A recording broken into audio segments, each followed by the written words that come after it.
Et on se retrouve pour une nouvelle interview dans le cadre de ce deuxième Retail Day en partenariat avec Bourse Direct. Le nom de la société, même si on va en reparler, vous la connaissez sûrement, parce que c'est un champion français. On va parler de son parcours boursier, mais son parcours industriel est assez spectaculaire. C'est une réussite industrielle. C'est Carmat. Je reçois Stéphane Pia, tu es le DG de Carmat, merci d'être là. Bonjour Marc. Alors c'est vrai que Carmat, tout le monde a l'impression de connaître, mais allez, on va te demander encore un exercice que tu fais très souvent. Explique-nous ce que fait Carmat. Alors Carmat, on s'occupe d'une maladie qui est en forte expansion, c'est l'insuffisance cardiaque avancée. Donc parce qu'on est de mieux en mieux traité, on vieillit de plus en plus longtemps, la première cause de mort maintenant dans le monde entier, c'est l'insuffisance cardiaque. Okay. Donc c'est l'incapacité pour le cœur de pomper assez pour fournir l'oxygène nécessaire au fonctionnement du corps. Et aujourd'hui, pour les gens qui sont en phase avancée, donc l'insuffisance cardiaque avancée, il n'y a pas de traitement. Donc certainement pour les 10-20 prochaines années, le seul traitement qui pourra fonctionner, qui est existant, c'est une machine, un dispositif médical. Il n'y a pas de traitement. Un cœur artificiel. Donc, tu dis à part vous, enfin, avant d'arriver à la fin de la maladie, je comprends. Donc soit on trouve un organe humain, il y en a très peu, il y en a une dizaine de milliers d'années pour des centaines de milliers de patients. Okay. Donc il faut trouver une alternative. Donc aujourd'hui il y a la machine, donc Carmat entre autres, quasiment seulement Carmat d'ailleurs. On a vu plein de fois. Et les médicaments qui peuvent aider le patient à attendre, mais ce n'est pas une solution en soi. Donc aujourd'hui vous faites ce fameux cœur Carmat, c'est ça? Tout à fait. Et où est-ce que vous en êtes? Parce que quand on parle de medtech, de biotech, on est toujours un peu perdu sur les phases. Aujourd'hui, vous en êtes où en termes de phase de développement, en termes d'études, en termes de certification, en termes de chiffre d'affaires? Globalement, vous faites des ventes, combien vous avez de clients? Où est-ce que vous en êtes? Alors oui, Carmat, ou le cœur artificiel, c'est vraisemblablement le projet le plus complexe en dispositif médical qu'on puisse imaginer, non? Donc, c'est ce que les gens ont du mal à appréhender, parce qu'on voit toujours l'opportunité, mais on a du mal à appréhender le chemin. Hein. Okay. Et le chemin est long. Et donc, on en est où? Cette histoire elle a commencé il y a plus de 20 ans. La société a été créée en 2008, donc il y a 16 ans. Et en 16 ans, on a fait beaucoup de choses. On est dans une position qui est unique, on en reparlera certainement. Donc, on a créé une vraie société qui fonctionne. Toutes les fonctions qu'on peut avoir dans une société, une usine. Et donc aujourd'hui, on commence la commercialisation avec une première indication, le pont à la transplantation. Donc aujourd'hui, on est le seul dispositif disponible en Europe et on a fini le mois de septembre hier et on a fait un très bon mois de septembre par rapport à ce qu'on voulait faire. On a fait 2 implantations en un jour hier, donc c'est également une première. Donc on commence à avoir des ventes qui commencent à augmenter. Donc un chiffre d'affaires aujourd'hui en termes de... J'imagine que vous avez toujours de la R&D parce qu'il faut toujours se développer, ou est-ce que le produit aujourd'hui est un produit abouti? Alors, quand je suis arrivé il y a 8 ans, donc on commençait vraiment l'histoire des implantations. Il n'y avait que 5 patients, maintenant on est quasiment à 80, donc on commence à accélérer.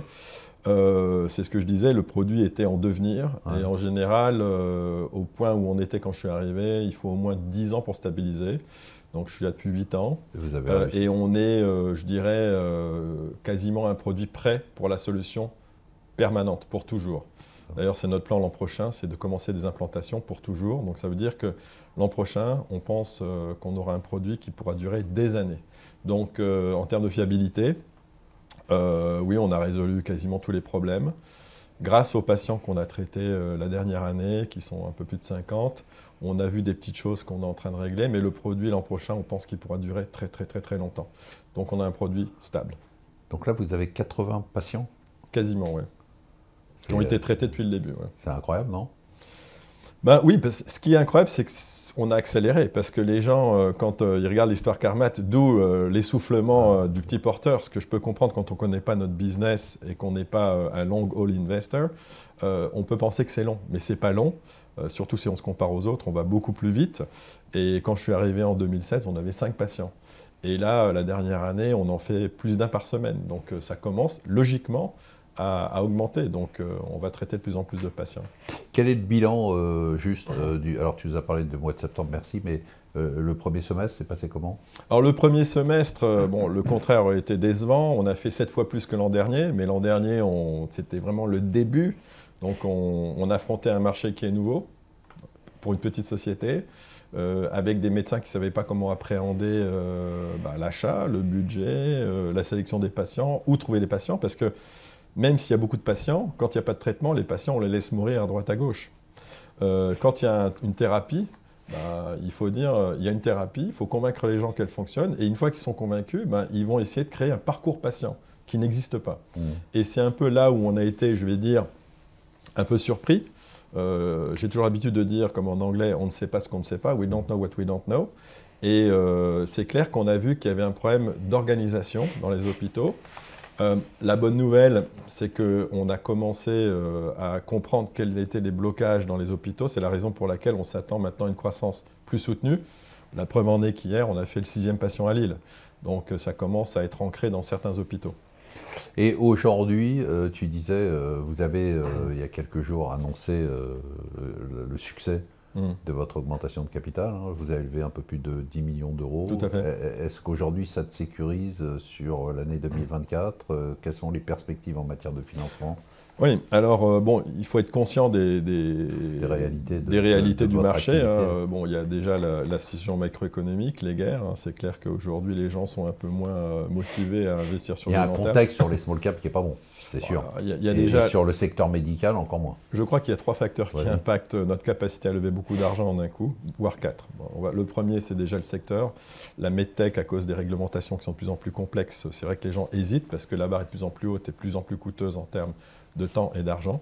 Tu me disais juste, c'est intéressant, excuse-moi en off, tu me disais, aujourd'hui, quelqu'un voudrait monter Carmat compte tenu du contexte réglementaire, c'est juste mission impossible. Ah oui, mais de toute façon, aujourd'hui, je ne serais pas venu chez Carmat, j'aurais dit que ce serait mission impossible de commencer de zéro.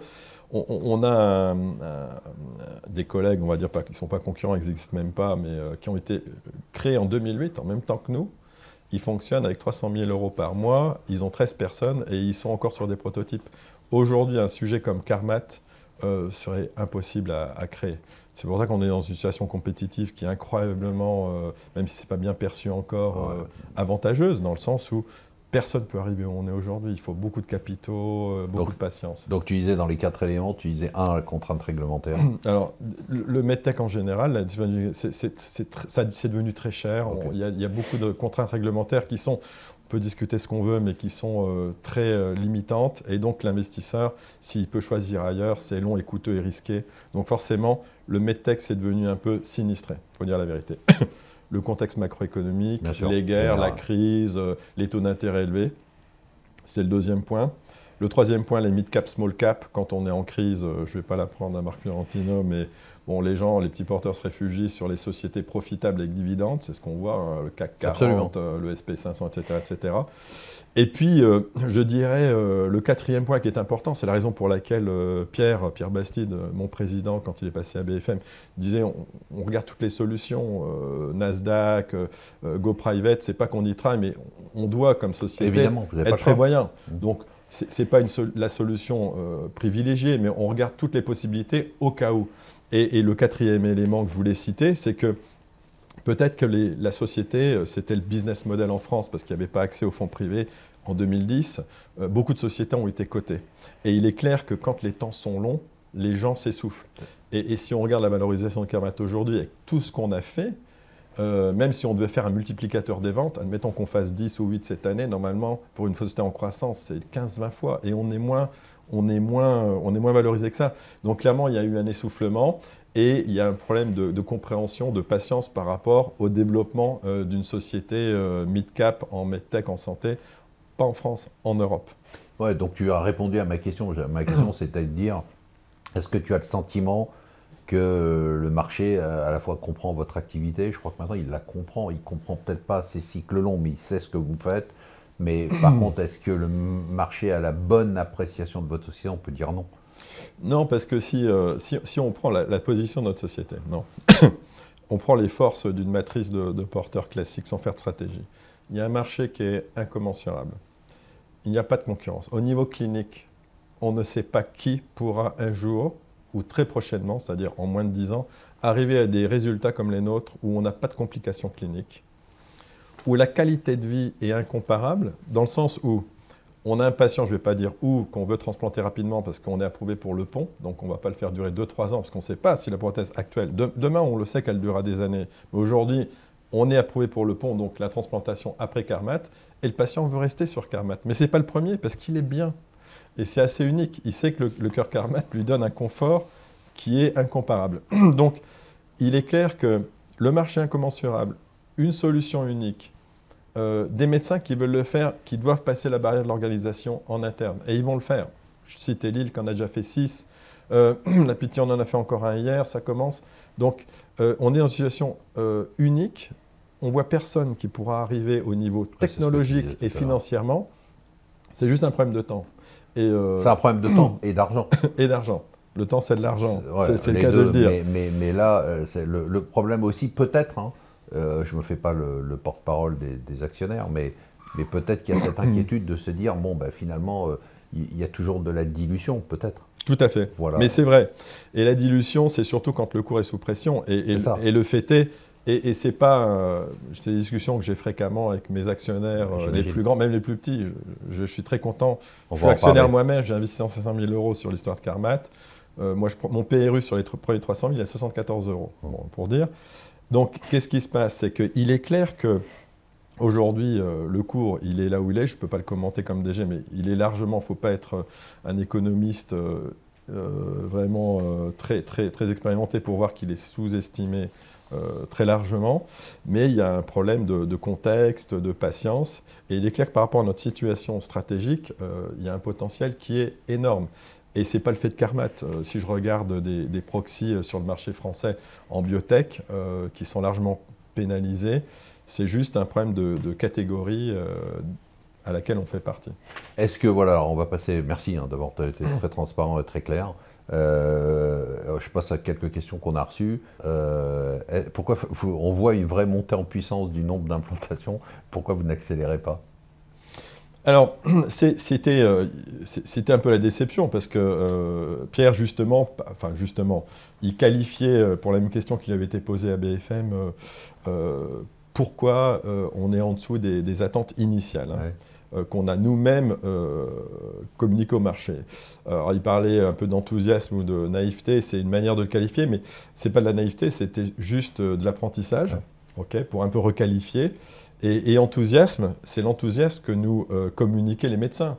Parce que quand on demande aux médecins, ils vous disent on ne sait pas quoi faire, on a besoin d'un cœur artificiel. Mais force est de constater, et certainement depuis le Covid, les hôpitaux, et on travaille en majeure partie avec les hôpitaux publics, ils ont été très impactés par le Covid, le manque de personnel.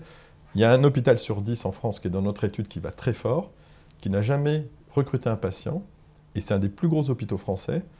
C'est seulement parce qu'il manque de personnel. Donc ça, c'est quelque chose qu'on va réussir à pallier une fois que notre programme sera inséré. Aujourd'hui en France, on a 3 hôpitaux qui ont fait plus de 5 patients. Et eux, maintenant, c'est devenu une routine. Donc c'est ce qu'on fasse partout. Stéphane, merci beaucoup. Je rappelle que tu es le DG de Carmat. C'est une formidable aventure industrielle, technologique, médicale. Et on te souhaite que ce soit aussi une superbe aventure boursière. C'est comme pour Apollo, failure is not an option. Donc on va y arriver. Merci Marc. Et nous, on se retrouve tout de suite pour une nouvelle interview.